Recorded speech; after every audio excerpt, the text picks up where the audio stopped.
Hello friends. कैसे हैं आप लोग? उम्मीद करता हूं कि बहुत अच्छे होंगे। स्टडी विथ मनीष चैनल पर आप सभी का एक बार फिर से स्वागत करता हूं। तो दोस्तों, आज हम लोग इस वीडियो में पर्यावरण अध्ययन को देखेंगे। क्योंकि आप लोगों को यह मालूम है कि सी टेट की जो परीक्षा तिथि है वह 31 जनवरी को निर्धारित है। तो परीक्षा तिथि में समय बहुत कम रह गया है। इसी को ध्यान में रख करके ये वीडियो तैयार किया गया है। और कंटेंट बेस जो ईवीएस क्वेश्चंस आते हैं उन सभी को यह प्रयास किया गया है कि इस वीडियो में समाहित कर दिया जाए। तो आइए हम लोग एक एक करके उन सभी फैक्ट्स को देखते हैं जो सी टेट में पूछे गए हैं अथवा आगे पूछे जाने की संभावना है। तो आइए हम लोग एक एक करके सभी कंटेंट को देखते हैं। तो इसमें जो पहला है टूटता तारा, यानी इसमें उल्का पिंड के बारे में बताया गया है। और ये एग्जाम में पूछा गया था कि जो टूटता तारा या उल्का पिंड होता है उसकी विशेषताएं क्या होती है, किसे कहते हैं उल्का पिंड। तो जो टूटता तारा अर्थात उल्का पिंड है यह एक प्रकार का आकाशीय पिंड है जो बहुत तेज गति से वायुमंडल में प्रवेश करता है और वायु में घर्षण बल लगने के कारण आग पकड़ लेता है। कभी कभी आप लोग देखते होंगे कि आसमान में रात के समय अचानक से लगभग 5 से 10 सेकंड के लिए उजाला होता है, रोशनी होती है, फिर वह कुछ दूर जाने के बाद वह अदृश्य हो जाता है। तो यह हम लोग सोचते हैं कि आखिर ऐसा क्यों होता है।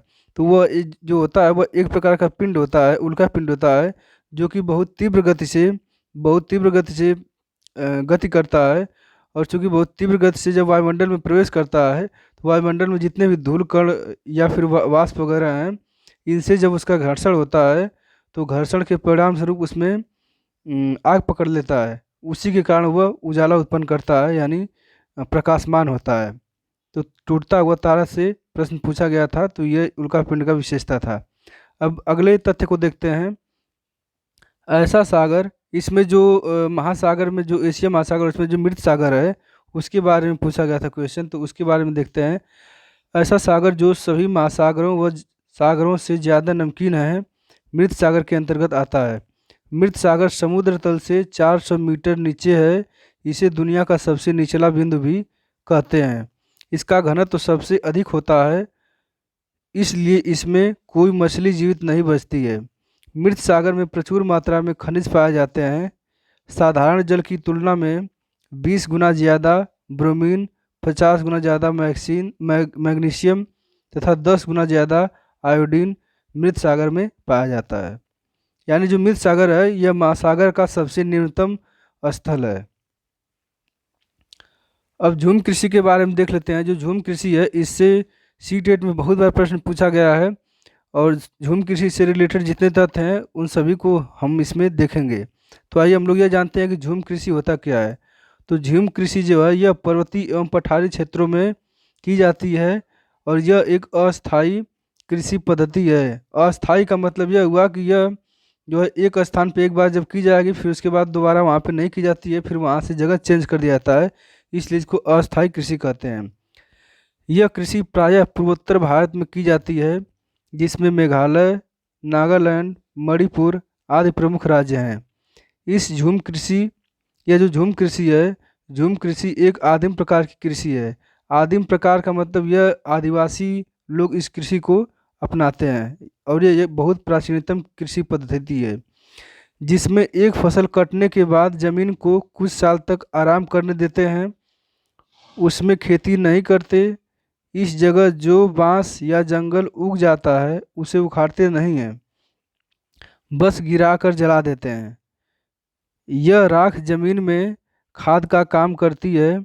जमीन को जलाते हुए आसपास के पेड़ न जलें, जंगलों को नुकसान न पहुँचे, यह भी देखना पड़ता है। फिर भी जब ज़मीन में खेती की बारी आती है जब ज़मीन में खेती की बारी आती है तो ज़मीन को जोता नहीं जाता है, बल्कि मिट्टी को हल्के से हिलाकर बीज छिड़क देते हैं और एक खेत में अलग अलग तरह के बीज जैसे मकई, सब्जियां, मिर्च, चावल बोए जाते हैं। फसल के समय भी अनचाही घास और पौधों को उखाड़ते नहीं हैं, उन्हें गिरा देते हैं ताकि वे ज़मीन की मिट्टी में मिल जाएं। इसमें भी ज़मीन उपजाऊ बनती है। मुख्य फसल चावल की होती है। यानी यह जो कृषि होती है इसमें मुख्य फसल जो होता है चावल को उगाया जाता है। फसल पकने पर गांव में सबसे बड़ा त्यौहार मनाया जाता है। इसमें लोग चिराओ नाच भी करते हैं। तो यहाँ से जो प्रश्न बनते हैं इसमें जितने तथ्य हैं, इसमें जैसे यहाँ पे था कि जब इसमें जो जंगल में बांस या फिर खरपतवार या घास जो उग जाते हैं तो उसको उखाड़ते नहीं है। ऑप्शन में दे देगा कि इसको उखाड़ देते हैं। तो यहाँ पे ध्यान देने वाली बात है कि उखाड़ते नहीं है बल्कि उसको गिरा करके उसको जला देते हैं। और एक बार यह इसमें पूछा था कि यह जो चिराओ नृत्य है यह कहाँ पे होता है, तो यह चिराओ नृत्य नृत्य जो है यह मिजोरम में होता है। अब अगले तथ्य को देखते हैं। इसमें कह रहा है पेड़ों की कतारों के बीच में फसलें उगाने का जो तोंगिया प्रणाली है। और ये जो तोंगिया प्रणाली है यह एक ऐसी प्रणाली है जिसमें पेड़ों को कतारों में लगा दिया जाता है और उन कतारों के बीच जो खाली जगह होता है उसमें फसल को उगाया जाता है। तुंगिया जो है यह एक बर्मी शब्द है जिसका अर्थ होता है पहाड़ों पर खेती करना। यह प्रणाली पहाड़ी इलाके में लगाया जाता है। जब पेड़ बड़े या घने हो जाते हैं तो विरल जगह पर फसल उगाते हैं। झूम कृषि पेड़ों को काट कर करते हैं। ये जंगली क्षेत्र में किया जाता है। यानी जो झूम कृषि होता है उन उसमें जो कृषि की जाती है तो वहाँ पे जो मटेरियल जो जैसे बांस हो गया खरपतवार हो गया उसको काट के फिर वहीं पे जला देते हैं। जबकि यह जो कृषि है तोंगिया प्रणाली यह एक जंगली क्षेत्र में किया जाता है। और इसमें जो होता है दोनों तरफ लाइन से दोनों तरफ पेड़ उगा दिए जाते हैं। फिर उनके बीच में जो जगह खाली रहता है उस जगह पे फसलों को उगाया जाता है। बार बार धान की फसल उगाने से खेतों की मृदा बंजर हो जाएगी क्योंकि निरंतर धान की फसल करने से खेतों की उर्वरकता खत्म हो जाएगी। क्योंकि धान की फसल अधिक उर्वरक लेती है अतः खेतों की मृदा बंजर न हो इसलिए एक ही फसल निरंतर नहीं उगाई जाती है। यानी इसमें यह कह रहा है कि अगर किसी भी जमीन पर अगर एक ही फसल बार बार उगाया जाता है तो इससे जो भूमि है उस पर क्या प्रभाव पड़ेगा, तो उससे जो वहाँ की भूमि भूमि है यानी जो मृदा है वो बंजर हो जाएगी। उसमें उसका जो उपजाऊ क्षमता रहेगा वो कम हो जाएगा। इसलिए आप लोग देखते होंगे कि एक खेत में फसलें जो है अलग अलग करके उगाए जाते हैं। कभी धान कभी गेहूँ कभी चना कभी मटर अन्य फसलें उसमें उगाई जाती हैं ताकि जो उसका उर्वरा शक्ति है वह यथावत बनी रहे। अगले तथ्य पर देखते हैं। इसमें कह रहा माउंट एवरेस्ट नेपाल का एक भाग है। जो इसकी माउंट एवरेस्ट नेपाल का एक भाग है और इसकी चोटी की ऊंचाई लगभग 8,848 मीटर है। माउंट एवरेस्ट विश्व की सबसे लंबी चोटी है। इसे नेपाल में सागरमाथा नाम से जाना जाता है। क्योंकि यह जो तथ्य यहाँ पे बताया गया है इसका मूल उद्देश्य यह था कि सीटेट में पूछा गया था कि माउंट एवरेस्ट जो है वह किसका भाग है, तो यह तिब्बत का भाग है और वर्तमान में नेपाल में पाया जाता है। और इसकी ऊंचाई भी पूछा था इसलिए इस माउंट एवरेस्ट से जो संबंधित तथ्य था यहाँ पे इंक्लूड किया गया है। अब रेगिस्तानी ओक, यह बहुत बार सीटेट में पूछा गया कि रेगिस्तानी ओक क्या होता है। तो जो रेगिस्तानी ओक है यह एक प्रकार का पेड़ है जो ऑस्ट्रेलिया में पाया जाता है। यह ध्यान देने वाली बात है कि रेगिस्तानी जो ओक है यह राजस्थान में नहीं रेगिस्तान में नहीं बल्कि ऑस्ट्रेलिया में पाया जाता है। क्योंकि ऑप्शन में रेगिस्तान राजस्थान ऑस्ट्रेलिया को भी देता है तो ऑस्ट्रेलिया सही होगा। इसका वैज्ञानिक नाम जो होता है वह होता है एलोकस सुरेना डी कैस नैना, इसका वैज्ञानिक नाम है। इसकी ऊंचाई तुम्हारी क्लास की दीवार के लगभग अर्थात लगभग 4 मीटर होती है। यह ऑप्शन में करके दे देता है कि इसकी ऊंचाई कितनी होती है, तो यहाँ ध्यान देने वाली बात है कि 4 मीटर होती है। यानी जो स्कूल की जो क्लासेज होती हैं क्लासेज की ऊंचाई का लगभग आधी, यह आधी नहीं लगभग क्लास के पूरे मतलब क्लास की जितनी ऊंचाई होती है उतनी ऊंचाई इस रेगिस्तानी ओक का होता है। और अगर मीटर में देखें तो लगभग 4 मीटर होता है। इस वृक्ष की जड़ें नीचे तक वृक्ष की ऊंचाई की लगभग 30 गुनी गहराई तक जमीन में भीतर जाती हैं जब तक कि पानी तक न पहुंच जाए। यानी इस वृक्ष की जो जड़ें होती हैं वो लगभग अपनी ऊंचाई के 30 गुना गहराई तक जमीन के भीतर जाती हैं जब तक कि वह पानी को न पाले, पानी तक न पहुंच जाए। इस वृक्ष के तने में पानी एकत्रित होता है। जब कभी इस इलाके में पानी नहीं होता तो वहाँ के लोग इसके तने के अंदर पतला पाइप पतला पाइप डालकर पानी निकाल लेते हैं। इसकी पत्तियाँ बहुत कम होती हैं। यानी रेगिस्तानी ओक के क्षेत्र में जो लोग वहाँ पे रहने वाले होते हैं, जब उनको पानी की कमी पड़ जाती है तो वह लोग जानते हैं कि ये जो रेगिस्तानी ओक पेड़ है इसके तनों में पानी पाया जाता है, तो इस तने में इसके वो लोग पाइप डाल करके पानी आवश्यकता अनुसार निकाल लेते हैं और उस पानी का उपयोग करते हैं। अब चिपको आंदोलन को देखते हैं। तो जो चिपको आंदोलन है, चिपको आंदोलन की शुरुआत चंडी प्रसाद भट्ट और गौरा देवी की ओर से की गई थी और भारत के प्रसिद्ध सुंदरलाल बहुगुणा ने आगे इसका नेतृत्व किया। यानी इस चिपको आंदोलन की जो शुरुआत की गई थी वह तो चंडी प्रसाद भट्ट और गौरा देवी के द्वारा की गई थी, लेकिन इस आंदोलन का आगे जो नेतृत्व किया गया वह सुंदरलाल बहुगुणा के द्वारा किया गया। तो अगर यह पूछता है कि चिपको आंदोलन का नेतृत्वकर्ता कौन थे, तो वह सुंदरलाल बहुगुणा थे।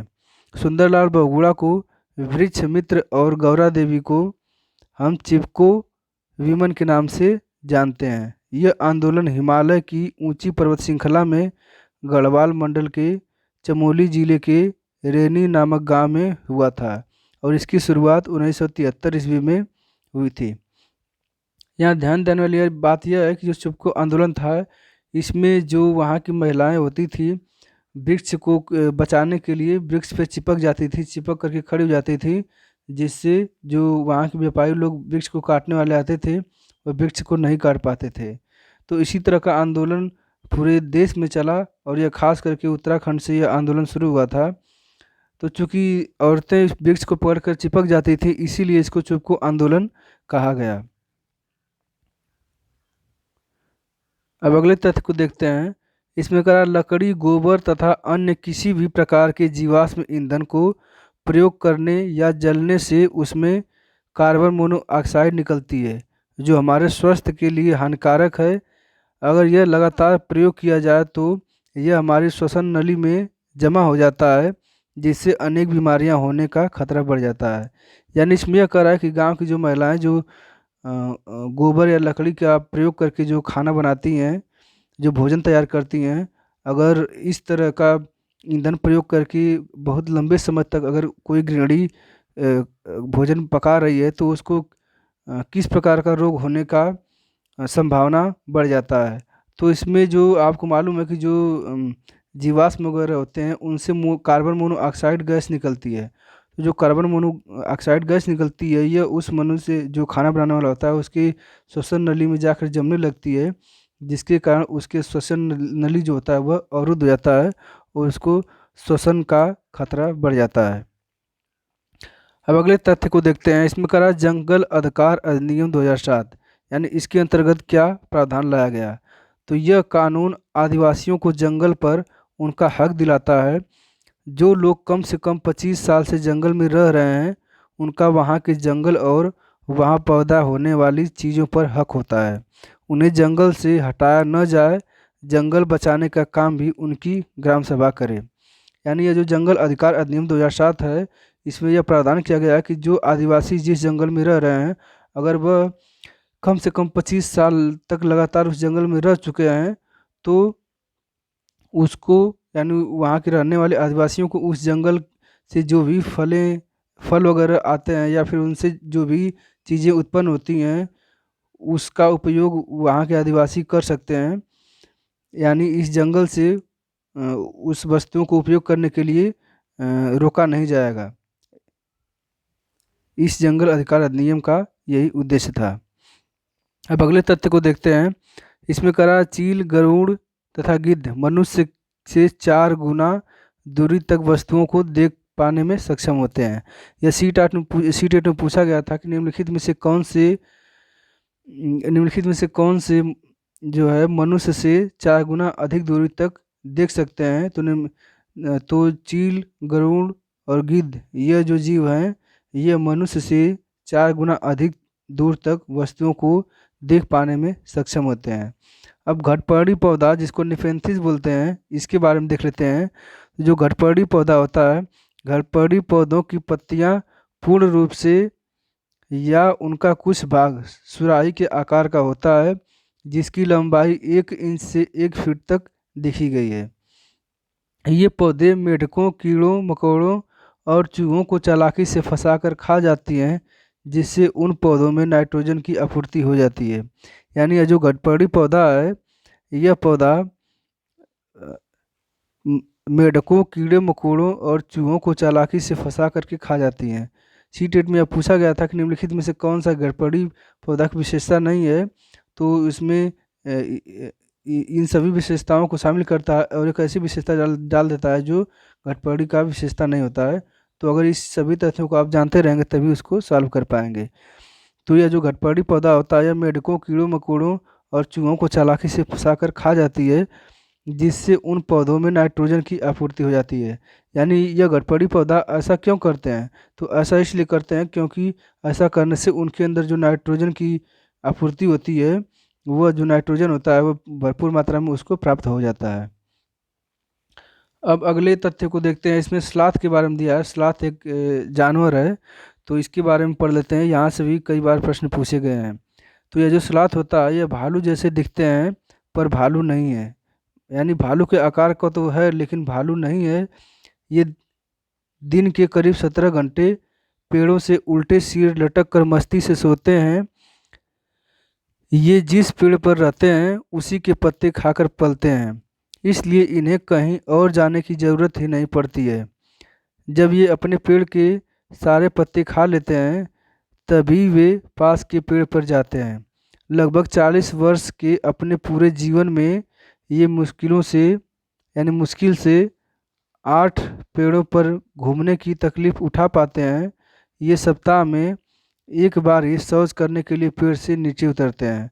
तो ये सलाद की जितनी भी विशेषताएं हैं, इन सभी को आप लोग याद कर लेंगे, क्योंकि इन्हीं से ऑप्शन बनाएगा और उसमें से एक कोई ऑप्शन गलत दे देगा।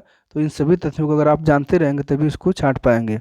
जैसे कि पूछ लेगा जो स्लॉथ है वो दिन में कितने घंटे सोता है, तो लगभग 17 घंटे पेड़ पर उल्टे सिर लटक कर मस्ती से सोता है। फिर यहाँ पे अभी जानेंगे कि यह जो स्लॉथ है यह कितने वर्ष तक जीता है, तो 40 वर्ष तक अपने पूरे जीवन काल में यह जीता है। और अपने पूरे जीवन काल में लगभग 8 पेड़ों पर ही यह घूम पाता है। 8 पेड़ तक जाते जाते इसकी 40 साल उम्र पूरी हो जाती है और यह मृत्यु को प्राप्त हो जाता है। और यह भी ध्यान देने वाली बात है कि यह सप्ताह में सिर्फ एक बार ही शौच करने के लिए पेड़ से नीचे उतरता है, उसके बाद फिर उसी पेड़ पर चला जाता है और उस पेड़ पे उल्टा लटक कर लगभग 17 घंटे तक सोता है। यानी एक प्रकार से यह जो स्लॉथ है यह एकदम लेथर्जिक है, यानी एकदम आलसी जानवर है। अब गिद्ध को देखते हैं। इसमें जो गिद्ध है वल्चर, इसके बारे में दिया गया है। गिद्ध में सुनने की क्षमता बहुत तेज होती है। ये वायु से पत्तों के हिलने की ध्वनि और घास पर किसी जानवर के चलने की ध्वनि में अंतर कर लेने वाले पक्षी हैं। श्रवण क्षमता अधिक होने के कारण यह अपना शिकार आसानी से पकड़ लेता है। यानी यह जो गिद्ध होता है इसके सुनने की क्षमता बहुत तीव्र होती है और सुनने की क्षमता तीव्र होने के कारण ही यह वायु से पत्तों के हिलने की ध्वनि और घास पर किसी जानवर के चलने की ध्वनि में अंतर स्पष्ट कर पाता है। अब चूहा के बारे में देखते हैं। चूहा जो है, चूहा अपने दांतों को बहुत अधिक लंबा न होने देने के कारण वस्तुओं को हमेशा काटते अथवा कुतरते रहते हैं। यह सी टेट में पूछा गया था, चूहा जो है कौन सा कार्य करते हैं, तो जो चूहा होते हैं वह बार बार किसी वस्तु को काटते हैं। उसके पीछे यह रीजन है कि वह लोग अपने दांत को लंबा न हो इसलिए हमेशा कोई न कोई वस्तु काटते रहते हैं। अगर वह इस तरह से किसी कठोर वस्तु को अगर नहीं काटेंगे तो उनका दांत जो है वह बहुत लंबा हो जाएगा, मुंह से बाहर आ जाएगा। इसलिए वह लोग इस प्रकार का क्रियाकलाप करते रहते हैं। छिपकली, सांप, गौरैया, कछुआ ये सभी अंडा देते हैं। अंडे देने वाले जंतुओं को अंडयुज तथा जो बच्चे देते हैं उनको जरायुज कहते हैं। यह पूछा गया था कि निम्नलिखित में से कौन से जो जीव हैं वह अंडे देते हैं, तो छिपकली, सांप, गौरैया और कछुआ इन सभी का समूह अंडे देते हैं। अब सरसों के बारे में देख लेते हैं। जो सरसों है, सरसों का पौधा जब छोटा होता है तब उसकी पत्तियों का प्रयोग सब्जी के रूप में किया जाता है, तथा जब वह बड़ा होता है तो उसके बीजों से तेल निकालने के लिए प्रयोग किया जाता है। यानी एक प्रकार से इसका तेल में भी उपयोग हो जाता है तथा सब्जी बनाने में भी इसका प्रचुर मात्रा में उपयोग होता है। अब उल्लू को देखते हैं। उल्लू जो होता है यह एक विचित्र पक्षी है जिसे रात में दिखाई देता है। उसे दिखाई तो दिन में भी देता है लेकिन उतना स्पष्ट नहीं दिखाई देता है जितना कि रात में। रात में इसके कान बहुत संवेदनशील हो जाते हैं। उल्लू अपनी गर्दन सर्वाधिक पीछे तक घुमा सकता है। यह सीटेट में कई बार पूछा गया है कि कौन सा पक्षी है जो अपनी गर्दन को सर्वाधिक पीछे तक घुमा सकता है।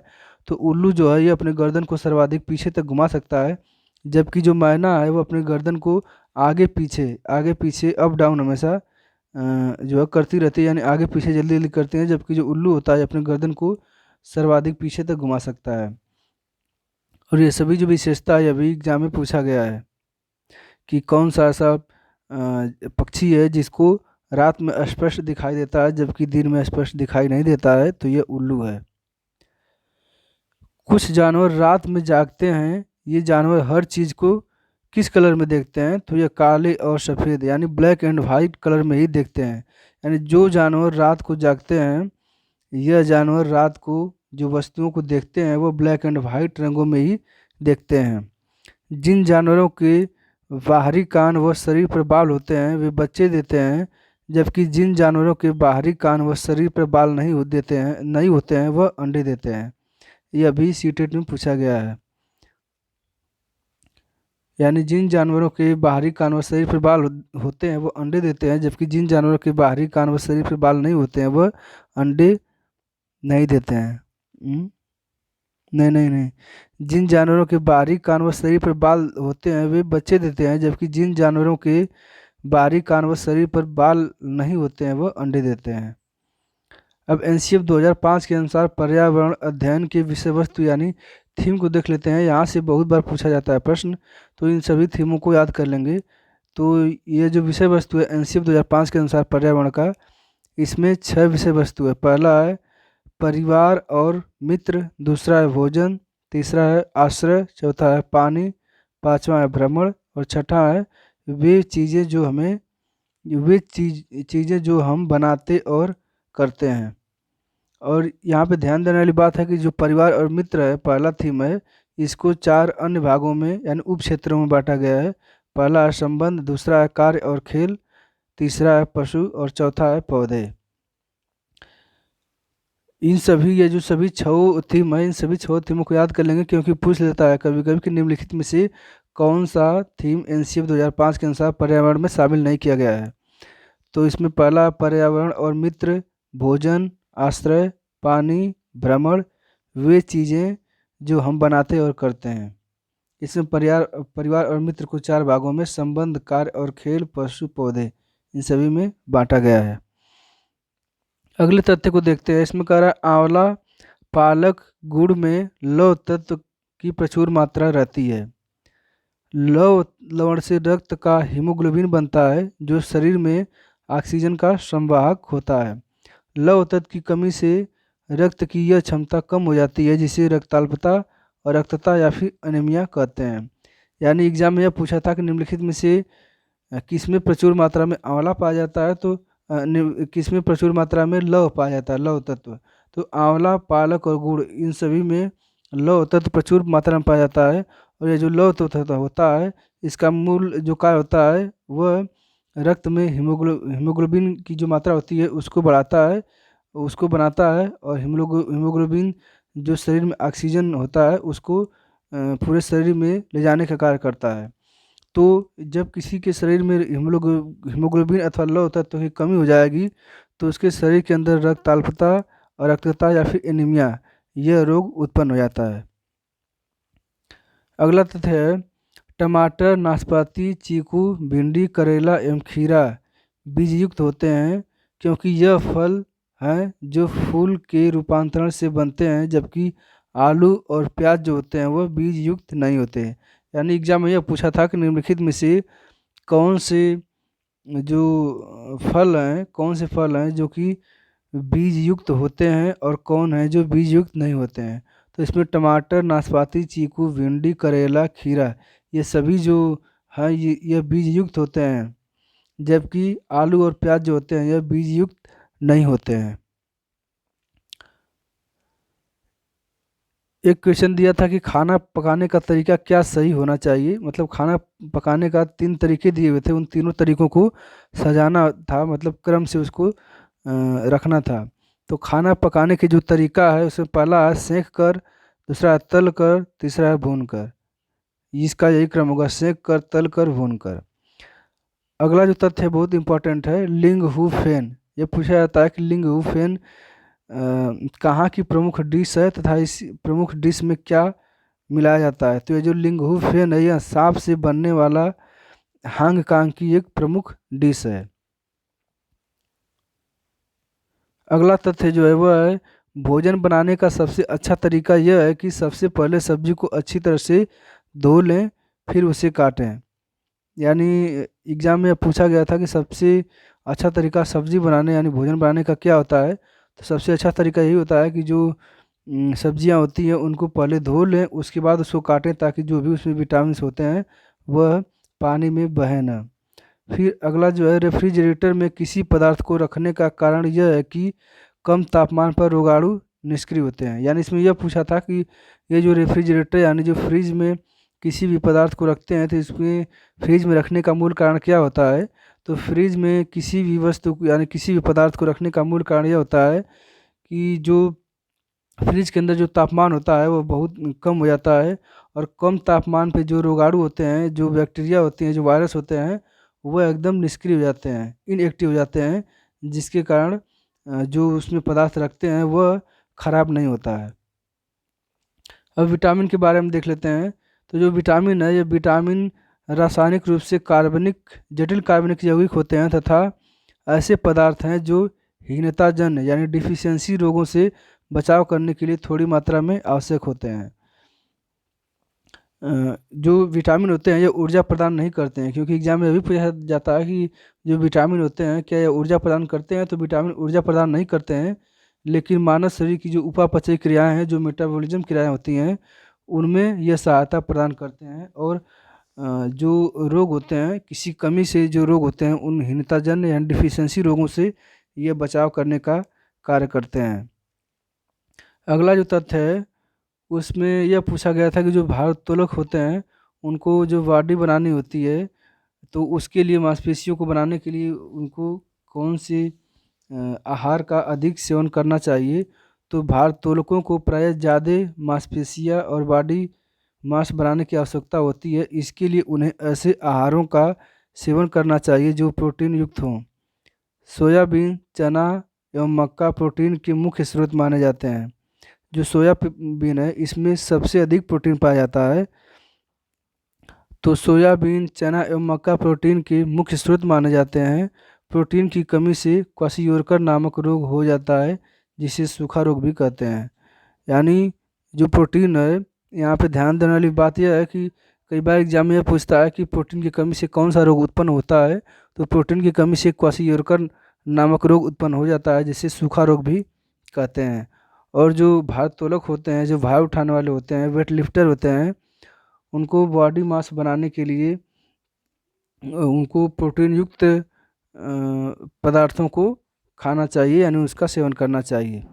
अब यहाँ पे देख लेते हैं कि जो कांसा है, जिसको ब्रॉन्ज बोलते हैं, ये कांसा किन किन धातुओं से मिलकर बना होता है। तो ये जो कांसा होता है यह तांबा एवं टिन का मिश्रण होता है, और यह बहुत ही मजबूत और कठोर होता है, इसलिए इसका प्रयोग तोप एवं मूर्ति बनाने में इसका प्रयोग किया जाता है।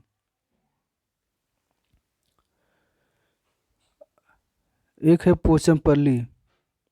पोचमपल्ली स्थान है, ये पूछा गया था कि पोचमपल्ली कहाँ का स्थान है, कहाँ का गांव है।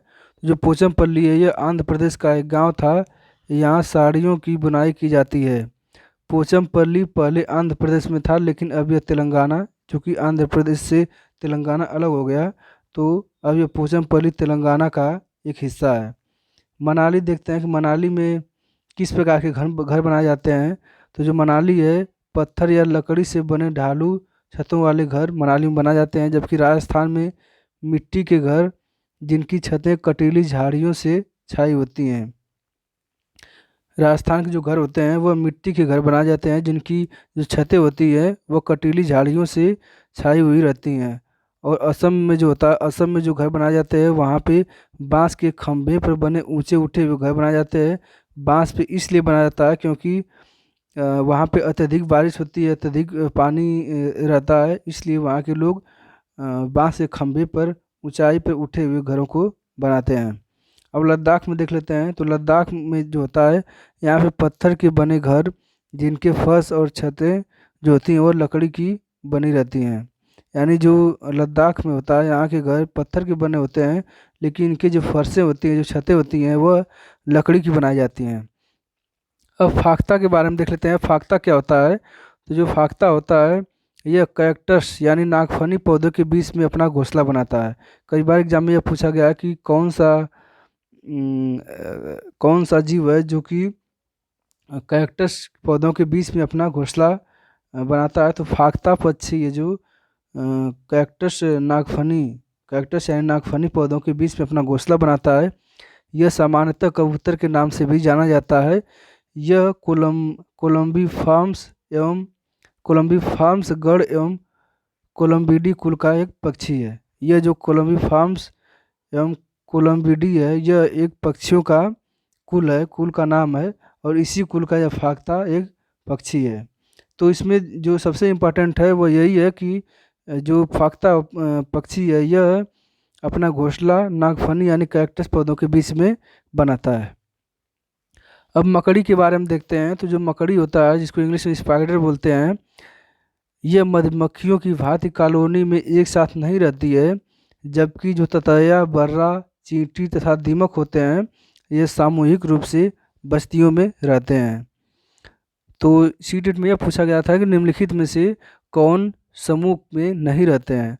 तो जो मकड़ी होती है ये मधुमक्खियों की भांति कॉलोनी में एक साथ नहीं रहती है, यानी ये अलग अलग रहती हैं, जबकि ततैया, बर्रा, चींटी तथा दीमक जो होते हैं यह सामूहिक रूप से बस्तियों में रहते हैं। अगले तथ्य को देखते हैं कि असम में जो घर बनाया जाता है उसके बारे में दिया गया है और उसकी विशेषताएं दी गई हैं।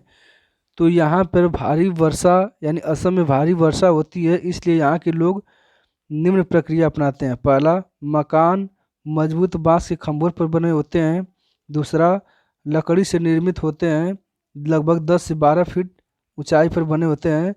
तीसरा, मकान जमीन से 3 या 3.5 मीटर ऊंचाई पर बने होते हैं, और मकान की जो छतें होती है वह ढालू होती हैं। तो ये सभी विशेषताएं आप याद कर लेंगे, क्योंकि इस सभी विशेषताओं को देगा उसमें से एक नहीं देगा, और वही छांटना रहता है कि कौन सी विशेषता इसकी नहीं है। तो पहला है, पहले ये समझते हैं कि असम के लोग इस तरह का घर क्यों बनाते हैं, क्योंकि वहाँ पे सबसे अधिक बारिश होती है, तो इससे बचने के लिए वो लोग इस प्रकार का घर बनाते हैं। विशेषता पहली है कि मकान मजबूत बांस के खंभों पर बने होते हैं और लकड़ी से निर्मित होते हैं, जिनकी ऊंचाई लगभग 10 से 12 फुट होती है। मकान जमीन से 3 या 3.5 फीट ऊंचाई पर बने होते हैं। मकान की जो छतें होती हैं वह ढालू होती हैं। लेह और लद्दाख में जो घर बनाए जाते हैं उसकी विशेषताओं को देख लेते हैं।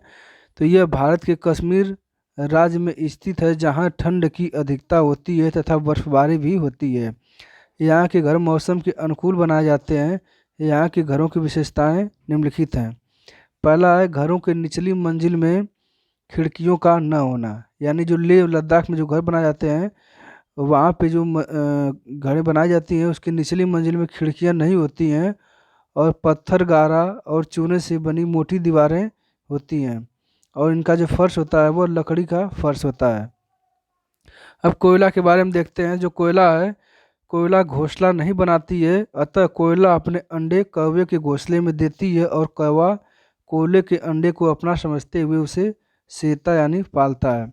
यह एग्जाम में पूछा गया था कि कौन सी ऐसी पक्षी है जो अपना घोंसला नहीं बनाती है, और वह जो अपना अंडा देती है वह दूसरे के घोंसले में देती है, और दूसरे के घोंसले में देने की वजह से उसमें रहने वाला पक्षी उसको सेता यानी पालता है। तो यह कोयल पक्षी है जो कि घोंसला नहीं बनाती है, अतः कोयल अपने अंडे को जो है कौवे के घोंसले में देती है, और कौवा कोयल के अंडे को अपना समझते हुए उसे पालता है यानी उसको सेता है। अब एस्किमो के बारे में देख लेते हैं। यहाँ से भी पूछा गया था एस्किमो जो होता है, तो जो एस्किमो है, एस्किमो यह ध्रुवीय प्रदेशों में निवास करने वाली एक जनजातियाँ हैं जो बर्फ से अपने घरों का निर्माण करते हैं। इनके घरों को इग्लू कहा जाता है। एस्किमो बर्फ से घरों का निर्माण इसलिए करते हैं क्योंकि बर्फ की दीवारों के बीच मौजूद हवा अंदर की गर्मी को बाहर जाने से रोकती है, जिसके कारण घर के अंदर गर्मी का एहसास होता है। यानी जो एस्किमो होते हैं यह बर्फ़ की घर बनाते हैं, और बर्फ़ का घर इसलिए बनाते हैं क्योंकि वहाँ पे अत्यधिक ठंडी पड़ती है, सर्दी रहती है। उस सर्दी से बचने के लिए बर्फ़ की दीवारें बनाते हैं ताकि बर्फ़ के अंदर बर्फ़ के अंदर जो वायु होते हैं उस वायु को बाहर से आने वाले जो ठंडी हवाएं होती हैं उसको वह वायु रोकने का कार्य करती है। यानी अंदर की गर्मी को अंदर ही रहने देती है तथा बाहर की ठंडी को बाहर ही रहने देती है। यानी उस घर में हमेशा एक अच्छा वातावरण यानी गर्मी का माहौल बनाए रखने में सहायता प्रदान करती है। इसलिए एस्किमो लोग हमेशा जो है बर्फ़ के घर बनाते हैं, और यह ध्रुवीय प्रदेशों में निवास करने वाली एक जनजातियां हैं। अब कौवा के बारे में देख लेते हैं। तो जो कौवा होते हैं यह अपना जो घोंसला होता है वह ऊंची डाली पर बनाता है। एग्जाम में पूछा गया था कि निम्नलिखित में से कौन सी पक्षी है जो कि अपना घोंसला सबसे ऊंची डाल पर बनाता है, तो यह कौवा है। और ग्रामीण क्षेत्र में गाय के गोबर से झोपड़ी की फर्श और दीवारों को इसलिए लिपा जाता है ताकि दीवारों को कीटों से बचाया जा सके। इसमें पूछा गया था कि जो गांव में गोबर की लिपाई की जाती है, घरों की गोबर से लिपाई की जाती है, उसका मूल कारण क्या है। तो ग्रामीण लोग जो गांव में जो गाय के गोबर से लिपाई करते हैं उसका मूल कारण यही रहता है कि ग्रामीण लोग यह सोच चाहते हैं कि वह जो दीवार है उसको कीटों से बचाया जा सके, यानी कीटे जो है उस पर न लगें, जिससे दीवार को चाल करके कमज़ोर न कर सकें। अब पर्यावरण अध्ययन का जो कक्षा 4 का बुक है एनसीईआरटी की, उसके जो कुछ तथ्य हैं जो कि एग्ज़ाम में पूछे जाते हैं उसको मैं यहाँ पे इंक्लूड किया हूँ। तो अब उसके बारे में हम लोग देख लेते हैं। जो पहला पार्ट है उसका नाम है चलो चलें स्कूल। तो इसमें जो पहला है बांस से बना पुल, जो कि असम में पाया जाता है। एग्जाम पूछता है कि कहाँ पे बांस से बने बने पुल पाए जाते हैं, तो ये असम में पाए जाते हैं। हमारे यहाँ बारिश बहुत होती है। अब असम के जो बच्चे हैं वो बता रहे हैं कि हमारे यहाँ बारिश बहुत होती है, कभी कभी तो चारों तरफ घुटनों तक पानी भर आता है, फिर भी हम स्कूल जाने से नहीं रुकते। एक हाथ में किताबें उठाते हैं और दूसरे हाथ से बांस को पकड़ते हैं। हम जल्दी जल्दी बांस और रस्सी से बना पुल पार कर जाते हैं। तो पूछेगा कि कहाँ के जो बच्चे हैं वह पुल के माध्यम से अ, अपने रास्ते को पार करके यानी क्रॉस करके और जो है पढ़ने जाते हैं। तो यह असम का जो बना हुआ पुल है, असम में है, और असम के बच्चे ही जो है कि बांस और रस्सी की सहायता से उस पुल को पार करते हैं। अब दूसरा जो है ट्रॉली, ट्रॉली जो होता है, ट्रॉली से यह लद्दाख में है। स्कूल जाने के लिए हमें रोज़ नदी पार करनी पड़ती है, खूब चौड़ी और गहरी नदी। नदी के पार जाती हुई मजबूत लोहे की रस्सी होती है। यह दोनों तरफ से भारी पत्थरों या पेड़ों से कस कर बंधी रहती है। ट्रॉली लकड़ी से बना झूला पुली की मदद से इस रस्सी पर सरकती है। हम 4-5 बच्चे एक साथ ट्रॉली में बैठ जाते हैं और नदी के उस पार चले जाते हैं। तो एग्ज़ाम में यह पूछेगा कि कहाँ के जो बच्चे होते हैं वह ट्रॉली का उपयोग करके नदी को पार करते हैं और स्कूल जाते हैं। तो यह लद्दाख के रहने वाले जो बच्चे हैं वो ट्रॉली का उपयोग करते हैं, और उस ट्रॉली में लगभग 4-5 बच्चे एक बार में बैठ करके उस नदी को पार करके स्कूल तक जाते हैं। अब अगला जो प्रश्न है, सीमेंट, ईंटों और लोहे के सरियों का बना पुल कहाँ पाया जाता है। तो यह सीमेंट, ईंटों और लोहे के सरियों का जो बना हुआ पुल है यह सामान्य क्षेत्रों में पाया जाता है। यह जो घर है यह आप अपने आसपास में भी देख सकते हैं, या आपका खुद का घर भी इन्हीं वस्तुओं से बना हुआ होगा। अब वल्लम की बात कर लेते हैं। वल्लम पूछा गया था कि वल्लम क्या है। तो वल्लम जो है लकड़ी की बनी एक छोटी नाव है जो कि केरल में है। पूछा हुआ था एग्जाम में कि वल्लम कहाँ पर पाया जाता है, तो वल्लम केरल में पाया जाता है और ये एक प्रकार की छोटी नाव होती है। केरल के कुछ भागों में बच्चे पानी को पार करने के लिए वल्लम यानी लकड़ी की बनी छोटी नाव में बैठकर स्कूल तक पहुंचते हैं। अब ऊंट गाड़ी को देखते हैं। तो ऊंट गाड़ी का प्रयोग जो है राजस्थान में किया जाता है और यहाँ के रहने वाले बच्चे बता रहे हैं कि हम रेगिस्तान में रहते हैं, हमारे यहाँ दूर दूर तक रेत ही रेत नज़र आती है। दिन में तो रेत खूब तपती है, हम ऊंट गाड़ी में बैठ करके स्कूल पहुँचते हैं। बैलगाड़ी यानी इसमें दे रहा है कि बैलगाड़ी से कहाँ के लोग जाते हैं। तो बैलगाड़ी से जो यात्रा करते हैं वो मैदानी इलाकों में, यानी जो हम लोग जिस क्षेत्र में रहते हैं इसको मैदानी इलाका बोलते हैं। तो इस इलाके के लोग जो है बैलगाड़ी का प्रयोग करके एक स्थान से दूसरे स्थान तक जाते हैं। तो बैलगाड़ी से यात्रा करने वाले जो बच्चे हैं वो बता रहे हैं कि हम बैलगाड़ी पर बैठकर हरे भरे खेतों में से धीरे धीरे निकलते हुए स्कूल पहुंचते हैं। तेज धूप या बारिश हो तो हम अपनी छतरियां खोल लेते हैं। सातवां जो है इसमें कह रहा है ऊबड़ खाबड़ पथरीली रास्ते। तो ऊबड़ खाबड़ जो पथरीली रास्ते हैं ये उत्तराखंड में है। हम पहाड़ी इलाकों में रहते हैं, यहाँ दूर दूर तक ऊबड़ खाबड़ पथरीले रास्ते हैं। मैदानों या शहर में रहने वाले बच्चों को भले ही मुश्किल लगे, हम तो भागते हुए पहाड़ी रास्तों को पार कर जाते हैं। सज़ा नहीं, यानी जो बच्चे होते हैं उनको दंड नहीं देना चाहिए। तो स्कूलों में जो सज़ा देने की प्रवृत्ति होती है उसको रोकना चाहिए। कक्षा में इस मुद्दे पर संवेदनशीलता से बात करें, बच्चों को आत्म अनुशासन के लिए प्रोत्साहित करें। ये सभी जो है ईवीएस के लिए जो पेडागॉजी है, पेडागॉजी का यह जो पोर्शन है कि बच्चों को सज़ा क्यों नहीं देनी चाहिए, तो उसी के बारे में इसमें बताया गया है। अब अगले पाठ को देखते हैं। अगले पाठ का नाम है कान कान में। तो इसमें कह रहा है कि तुम्हें पता है ना कि कान सुनने में मदद करते हैं। कुछ जानवरों के कान बाहर दिखते हैं और कुछ के नहीं। पक्षियों के कान दिखते नहीं हैं लेकिन उनके सिर के दोनों तरफ छोटे छोटे छेद होते हैं। ये पंखों से ढके रहते हैं। इन्हीं छेदों की मदद से पक्षी सुनते हैं। अगर तुम ध्यान से देखोगे तो छिपकली के भी छोटे छेद जैसे कान दिखाई देंगे। मगरमच्छ के भी छोटे छेद जैसे कान होते हैं लेकिन आसानी से दिखाई नहीं देते हैं। जानवरों की खाल पर डिजाइन उनके शरीर पर बाल होने के कारण होता है। एग्जाम में यह पूछा गया था कि जो जानवरों की जो खाल पर जो डिजाइन बनी होती है उसका मूल कारण क्या होता है, किस कारण से उस पर डिजाइन ये बनी होती है।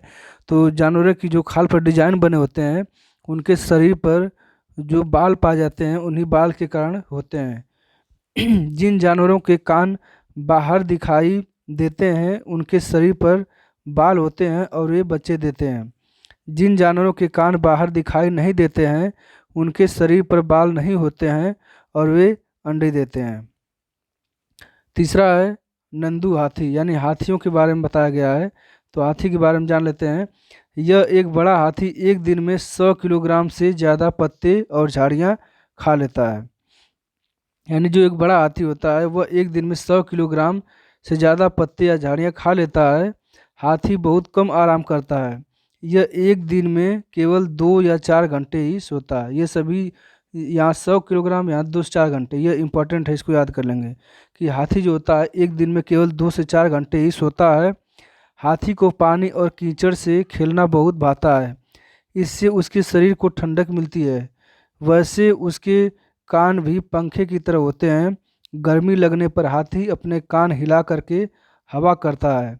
हाथियों के झुंड में केवल हथिनियाँ और बच्चे ही रहते हैं और झुंड की जो सबसे बुजुर्ग हथिनी होती है वही पूरे झुंड की नेता होती है।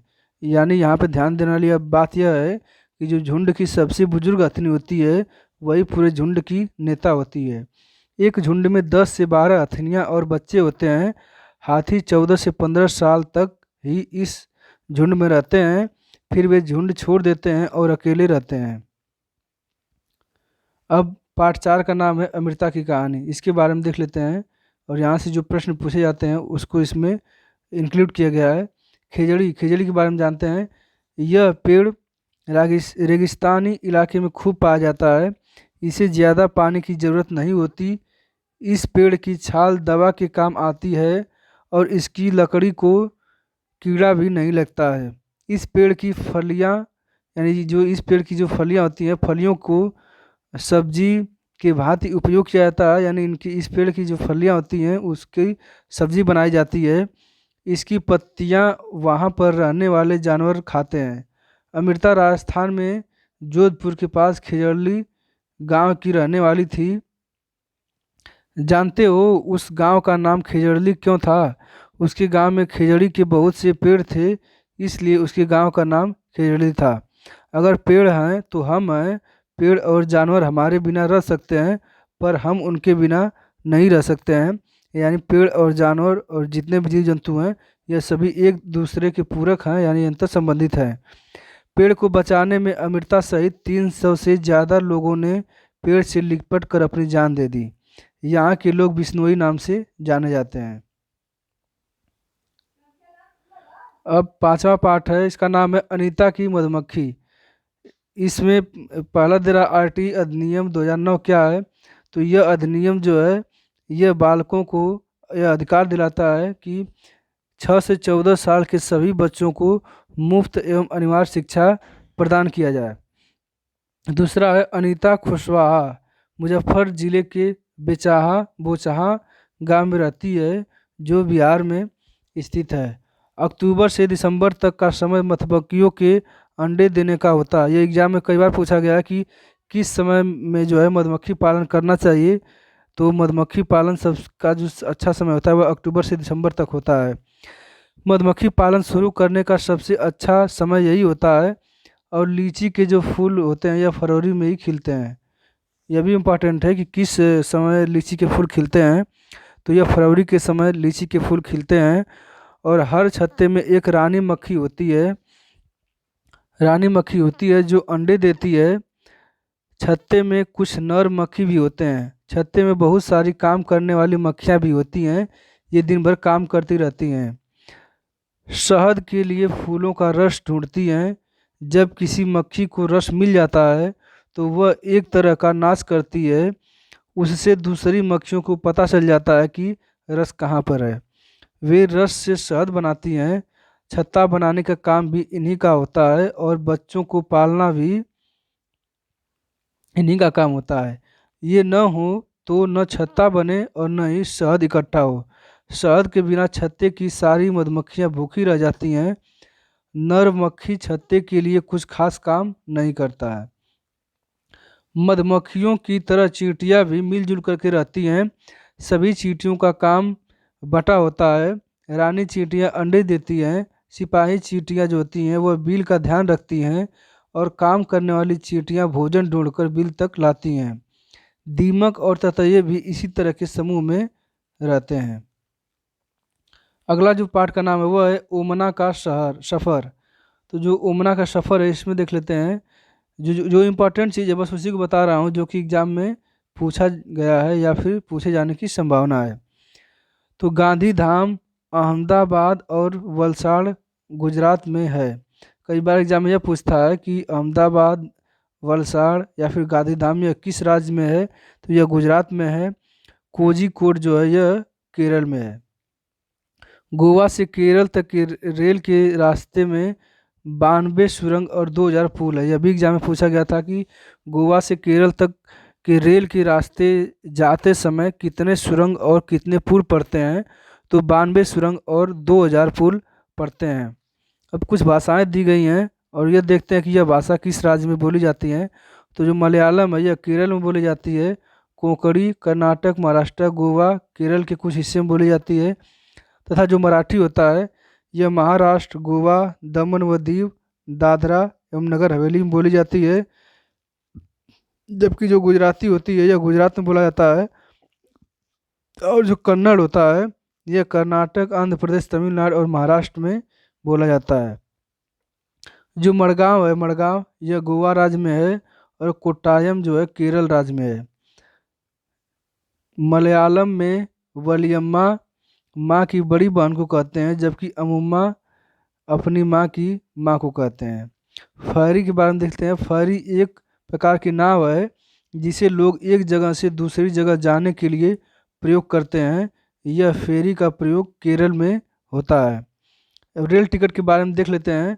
रेल टिकट की कुछ विशेषताओं को दिया गया है और इन सभी विशेषताओं को पढ़ लेंगे, क्योंकि कभी कभी इन विशेषताओं को देता है और एक उसमें से नहीं देता है, तो पूछता है कि निम्नलिखित में से कौन सी विशेषता रेल टिकट की नहीं है, यानी रेल टिकट पर निम्नलिखित में से कौन सा अंकित नहीं रहता है या फिर नहीं लिखा रहता है। तो जो रेल टिकट है इसमें पहले नंबर जो रहता है वह ट्रेन का नंबर दिया रहता है, फिर उस पर सफ़र शुरू होने की तारीख दी रहती है, तथा तीसरा जो नंबर है वह बर्थ एवं डब्बे का जो डिब्बा होता है उसका नंबर दिया जाता है, फिर चौथे नंबर पर किराया दिया जाता है, कितना उसका किराया है, तथा पाँचवें पे जहाँ से रेल यात्रा शुरू होती है और जहाँ पे उतरना होता है उन दोनों के बीच की दूरी जो है किलोमीटर में दिया रहता है। यह जो ओमना थी, ओमना, इसका सफ़र जो पूरा हुआ था, यह सफ़र इसका पूरा 3 दिन में हुआ था। 16, 17, 18 तारीख को इतना दिनों के में यह यमुना ओमना जो है अपना पूरा यात्रा पूर्ण की थी। और यात्रा के दौरान कुल जो स्टेशन आए थे वह थे, पहला गांधी धाम, दूसरा अहमदाबाद, तीसरा वडोदरा, चौथा Surat, Valsad, Bhiwandi road, Madgaon, Udupi, Kozhikode, Trichur, Ernakulam town, Kottayam, Trivandrum central, Nagercoil. फिर से इन सभी स्टेशनों को देख लेते हैं। Gandhidham, Ahmedabad, Vadodara, Surat, Valsad, Bhiwandi road, Madgaon, Udupi, Kozhikode, Trichur, Ernakulam town, Kottayam, Trivandrum central और नागरकोइल। अब अगले पार्ट को देखते हैं। 9वें पार्ट में कुछ नहीं दिया था जिसका नाम है बदलते परिवार। 10वें पार्ट में भी कुछ खास नहीं था। इसमें कबड्डी को दिया गया था, कबड्डी को अन्य नाम से भी जानते हैं। हुतुतु, हुतुतु इस पार्ट का नाम था। और हुतुतु, हुतुतु जो था यह कबड्डी एक प्रकार का है। इसका अन्य नाम है चेडू गुडू, हुतुतु, हाडूडू, छू, किटकिट, कबड्डी, ये सभी कबड्डी का अन्य नाम है। कड़म मल्लेश्वरी के बारे में जान लेते हैं। यहाँ से बहुत बार प्रश्न पूछा गया था और 2019 का जो सीटेट हुआ था उसमें भी यहाँ से प्रश्न बना हुआ था कि कड़म मल्लेश्वरी जो हैं वह कहाँ की निवासी हैं तथा इनका मुख्य कार्य क्या है। तो कर्णम मल्लेश्वरी जो है यह एक प्रकार की वेट लिफ्टर हैं, यानी भारोत्तोलक हैं। यह आंध्र प्रदेश की रहने वाली हैं। इनके पापा पुलिस में हवलदार हैं। जब यह 12 साल की थी तभी से वजन उठाने का अभ्यास करने लगी थी।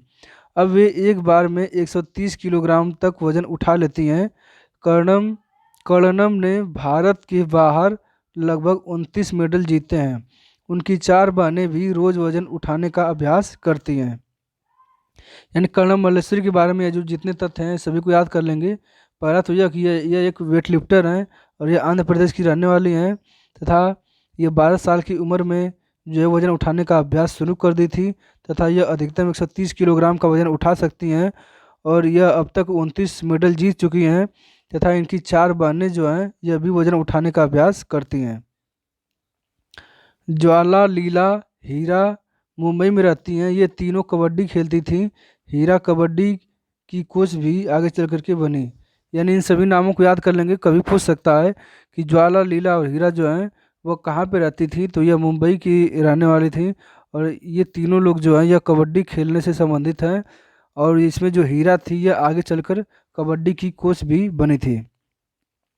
अगला जो पार्ट है उसका नाम है फुलवारी। तो इसमें दे रहा है कि उत्तराखंड के पहाड़ों के बीच में एक ऐसी जगह है जहाँ फूल ही फूल होते हैं। यह फूलों की घाटी के नाम से जाना जाता है। कभी कभी ये एग्जाम में पूछता है कि फूलों की घाटी कहाँ पर है, तो यह उत्तराखंड में है। उत्तराखंड के पहाड़ों के बीच में एक ऐसी जगह है जहाँ फूल ही फूल होते हैं। यह फूलों की घाटी कहलाती है। अब दूसरा है मधुबनी डिजाइन। जो मधुबनी डिजाइन है यह भी पूछा गया था कि मधुबनी डिजाइन जो है कहाँ पे होता है, तो ये बिहार में है। बिहार में मधुबनी नाम का एक ज़िला है। त्योहारों और खुशी के मौके पर वहाँ के घर की दीवारों पर आंगन में इस तरह के चित्र बनाए जाते हैं। यह चित्र पीसे हुए चावल के घोल में रंग मिलाकर बनाए जाते हैं। एग्जाम में यह पूछा गया था जो कि मधुबनी डिजाइन है वह किससे बनाया जाता है? तो वह पीसे हुए चावल में रंग डाल करके उसमें जो है रंग मिला करके ये डिज़ाइन बनाया जाता है। ये रंग भी खास तरह के होते हैं।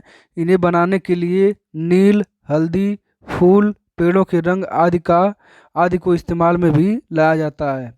चित्रों में इंसान, जानवर, पेड़, फूल, पंछी, मछलियाँ और अन्य कई जीव जंतु भी साथ में पाए जाते हैं। अब इसमें कुछ और तथ्य हैं, देख लेते हैं। उत्तर प्रदेश में कचनार के फूलों की सब्जी बनती है। केरल में केले के फूलों की सब्जी बनती है। महाराष्ट्र में सहजन के फूलों के पकौड़े बनते हैं। गुलदावरी और जिनिया के फूलों से रंग बनाए जाते हैं। गुलाब जल और ग्लिसरीन बराबर मात्रा में मिलाकर शीशा में भर लो। इससे कुछ बूंदे नींबू की डालो। इसके इस्तेमाल से सर्दी में त्वचा नहीं फटती है। यानी त्वचा न फटे इसके लिए जो है गुलाब जल और ग्लिसरीन को बराबर मात्रा में एक गिलास में यानी एक शीशी में भर लें। उसके बाद उसमें नींबू की कुछ बूंदें डाल दें और उसके बाद सर्दियों में जब इसका इस्तेमाल करेंगे तो इसके इस्तेमाल से जो त्वचा है स्किन है वह नहीं फटेंगे। उत्तर प्रदेश का कन्नौज जिला जो है वह इत्र के लिए मशहूर है। यह एग्जाम में कई बार पूछा जा चुका है। अब 12 नंबर पार्ट को देखते हैं। कैसे कैसे बदले घर। गाजी खान, ये जो गाजी खान स्थान है अब यह पाकिस्तान में है। एग्जाम में यह पूछा गया था गाजी खान कहाँ पे है, तो गाजी खान अब पाकिस्तान में है। मिट्टी में गोबर मिलाकर लिपाई करने से मिट्टी में जो कीड़ा होते हैं वह नहीं लगते हैं। लकड़ी को दीमक न लग जाए इसके लिए नीम और कीकर की लकड़ियाँ बिछा दी जानी चाहिए। ये अभी एग्जाम में पूछा गया है कि लकड़ी को दीमक से बचाने के लिए क्या करना चाहिए, तो इसके लिए नीम और कीकर की लकड़ियाँ बिछा देनी चाहिए। जो 13 नंबर पार्ट है पहाड़ों से समुंदर तक, इसमें कुछ खास नहीं था। 14 नंबर पार्ट जो है बसवा का खेत, ये जो बसवा क्षेत्र है यह कर्नाटक में है। यहाँ से भी कुछ बहुत इम्पोर्टेंट नहीं हमको दिखा, इसलिए उसको मैं इसमें नहीं शामिल किया। 15 नंबर जो पार्ट है मंडी से घर तक, इसमें भी कुछ खास नहीं था। 16 नंबर पार्ट को देख लेते हैं जहाँ से पूछा जाता है एग्जाम में, बहुत से प्रश्न यहाँ से बनते हैं। चूँ चूँ करती आई चिड़िया, और ये जो चूँ चूँ करती आई चिड़िया जो है यह गीजू भाई बधेका के द्वारा लिखा गया है। तो इसमें पहला जो चिड़िया है, इसमें चिड़ियों के प्रकार को बताया गया है और उसकी विशेषताओं को बताया गया है। पहली जो चिड़िया है कलचिड़ी, इसको इंडियन रोबिन भी बोलते हैं। सड़क के किनारे लगे पत्थरों के बीच खाली जगह में कलचिड़ी घोंसला बनाती हैं और उसमें अंडे देती हैं। यानी इसमें इम्पोर्टेंट चीज़ यह है, ये एग्जाम में पूछ सकता है कि जो कलचिड़ी है यह अपनी घोंसला कहाँ बनाती है, तो यह सड़क के किनारे लगे पत्थरों के बीच जो खाली जगह होता है वहाँ पर कलचिड़ी अर्थात इंडियन रोबिन अपना घोंसला बनाती हैं और उसी में यह अंडे देती हैं। घोंसला घास से बना है और उसके ऊपर पौधों की नाजुक टहनी, जड़ें, ऊन, बाल, रुई यह सब बिछा है। कौवे के घोंसले में तो लोहे के तार और लकड़ी की शाखाएं जैसी चीज़ें भी होती हैं। अगला जो है कोयला के बारे में कह रहा है कि कोयला घोंसला नहीं बनाती है, वह कौवे के घोंसले में अंडे देती है और कौवा अपने अंडे को जो है इसके अंडे के साथ अपना समझ करके इसको सेता है यानी पालता है। तीसरा पॉइंट है कौवा पेड़ की ऊंची डाल पर घोंसला बनाता है, जबकि फाख्ता कैक्टस के कीटों की जबकि जो फाख्ता और कैक्टस हैं, ये जो फाख्ता है यह कैक्टस के कीटों के बीच या मेहंदी के मेड़ में। यानी यहाँ पे यह बताया गया है कि जो कौवा होता है यह ऊंची डाल पर अपना घोंसला बनाता है, जबकि जो फाख्ता होता है वह कैक्टस के कांटों के बीच में बनाता है और मेहंदी के मेड़ में भी यह अपने घोंसले को बनाता है। अब चौथे प्रश्न को देखते हैं, चौथे जो पॉइंट है इसको देखते हैं। गौरैया आम तौर पर घर में या आसपास दिखाई देती है, वह कहीं भी घोंसला बना लेती है। अलमारी के ऊपर, आईने के पीछे, घर की दीवार के आले में। कबूतर भी ऐसे ही अपना घोंसला बनाता है पुराने मकान या खंडहरों में। यानी इसमें गौरैया की विशेषता इसमें दिया गया है कि गौरैया आमतौर पे घर में या आसपास दिखाई देती है। वह कहीं भी घोंसला बना लेती है, जैसे कि अलमारी के ऊपर, आईने के पीछे, या फिर घर के दीवार के आले में। कबूतर भी ऐसे ही अपना घोंसला बनाता है, पुराने मकान या फिर खंडहरों में। बसंत गौरी जो पक्षी है, यह पक्षी गर्मियों में टुक टुक की आवाज़ करती है। पेड़ के तने में गहरा छेद बना करके यह उसमें अंडा देती है। यानी एग्जाम में यह पूछ लेगा कि कौन सी पक्षी है जो पेड़ के तने में अपना अंडा देती है, तो यह है बसंत गौरी, जो कि गर्मियों में टुक टुक करने की आवाज़ करती है और पेड़ के तनों में अपना गहरा छेद बना करके उसमें अंडे देती है। अब दर्जन चिड़िया को देखते हैं। दर्जन चिड़िया, इसके नाम से ही स्पष्ट है, दर्जन यानी दर्जी। तो यह जो चिड़िया होती है, अपनी नुकीली चोंच से पत्तों को सी लेती है और उसके बीच बनी थैली को अंडा देने के लिए तैयार करती है, या फिर अंडे देने के लिए इसका उपयोग करती है।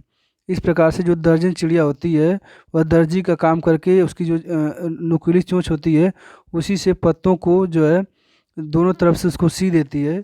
उसके बाद उसमें जो बचा जगह रहता है, उसमें वह अंडा देने का काम करती है। शक्कर खोरा के बारे में देख लेते हैं। जो शक्कर खोरा है, शक्कर खोरा किसी छोटे पेड़ या झाड़ी की डाली पर अपना लटकता घोंसला बनाता है।